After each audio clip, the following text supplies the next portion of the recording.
there, you loose units, and welcome back to another episode of Spicy Boy Reviews. I'm, of course, your host, Andrew Iles.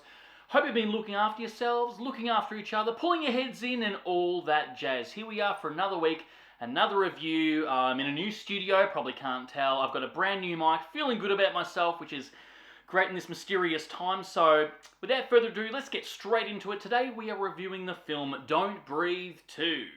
Our blind ex-Navy SEAL is back, but this time he's the good guy, as a group of bad men break into his home to kidnap his daughter.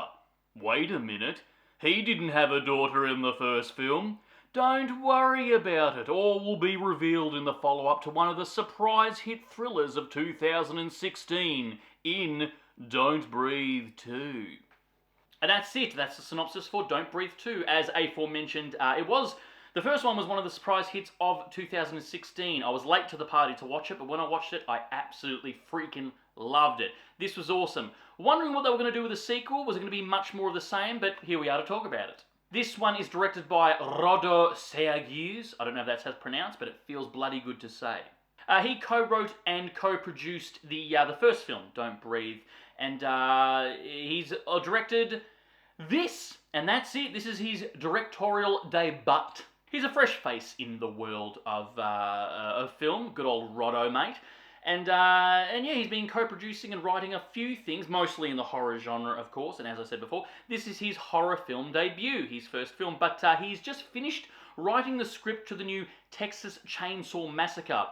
Don't know if it's a reboot, don't know if it's a remake, don't know if it's a sequel, but of course we've got to bleed that stone dry because no franchise is safe nowadays. Of course, Stephen Lang returns, playing old Matt Murdock, and this time he feels very underused in this film because he was so awesome in the first movie, but it just feels like he's kind of just there. There's not much of his character. And he didn't have a strong enough presence, I don't believe, in this film. He was kind of put on the sideline.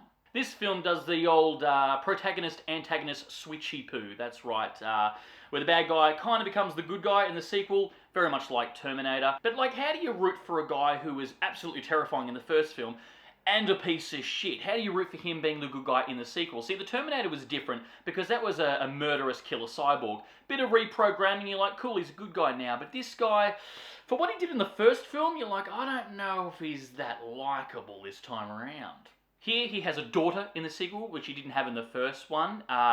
Where did this child come about? But don't worry, no turkey basters were used in this one. But yes, it's actually not his daughter, of course. He adopted her because he found her on the sidewalk, passed out outside of a house fire, and he renamed her Phoenix. As subtle as a sledgehammer. But that's it, that's his daughter now. He found her on the sidewalk, passed out, very much like a lost dog or a kitten. Didn't bother putting up any lost and found posters all over the neighbourhood.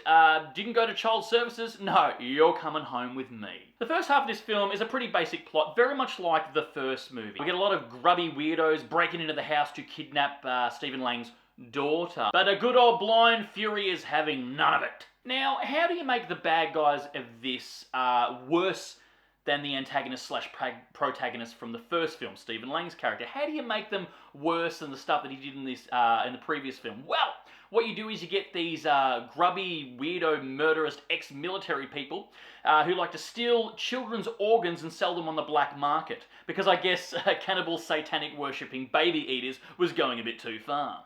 The first half of the film was very much like the first movie. A bit of cat and mousey, creeping around, pop-ups here and there, and I think there was only maybe one, maximum 2 kills. And of course we get a lot of the modern day spooky lighting that we've seen in a lot of horror slash thriller films. You know, the grubby, dirty walls in an old house, a splash of orange lighting here and there, and a lot of muted teals. There's a few cheeky callbacks from the first film, but it doesn't happen to our intruders this time around. No, it happens to our Stephen Lang character, because now he's the good guy, remember? And then the halfway point happens in the film and things slow right down. That's right, we get a bit of a gear change, and we focus on the daughter's backstory, where she came from, who she is, and stuff like that. It was kind of nice to have a little bit of reveal there. It did bog the film down a little bit, I have to be honest with you. And also the bad guy is not who they seem. We get a little bit of a twisty twist right there. The daughter character is the most sympathetic slash best character in this film. Yeah, we find out about her past and stuff like that. Yeah, she's the only sympathetic one because she's surrounded by absolute arseholes. And pardon the cliche line here, but in this movie, she really is the key to all this. Then the third act happens. We've got about, I don't know, 20, 30 minutes left, so old aging Kevin Nash goes all Rambo on the bad guys' asses. Speaking of which, Rambo, aforementioned there, this film felt structurally identical to the latest Rambo movie. You know, you've got an aging ex-military badass, you know, starts out promising, gets bested by the bad guys halfway through, and then everything slows down and just gets bogged. And then the last 20, 30 minutes, he goes on a bit of a killing spree, and it wraps up really quickly. All in all, this film was a bit of a depressing experience. Like I said, everyone is a piece of shit, except for the daughter. She's the best character. Halfway through, it gets bogged down, like I said before.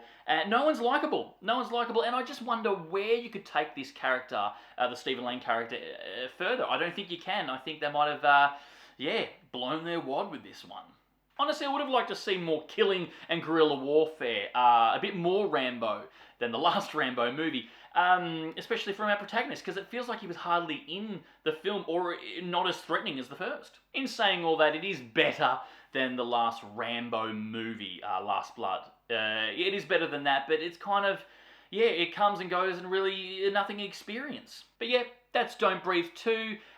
You're going to see it if you're a fan. There is some good elements in it. There's a few little gory kills there, but not many kills though. I was expecting way more. But yeah, that's it. Write down below what your favourite thriller horror is of the last 10 years because, I'm here in lockdown in Melbourne and I really want to see some awesome stuff. So if you've got any suggestions, hit me up. And if you've made it this far into the episode, by all means, give us a thumbs up and a like because we're not sponsored. We're a little YouTube channel who just love movies, and I'm assuming you do too. And we're no frills, no bullshit, honest reviews of movies. Of course, hit that subscribe icon because we give out episodes weekly. And we'd love your support for the channel. And without further ado, we'll see you next week. And stay spooky, kids.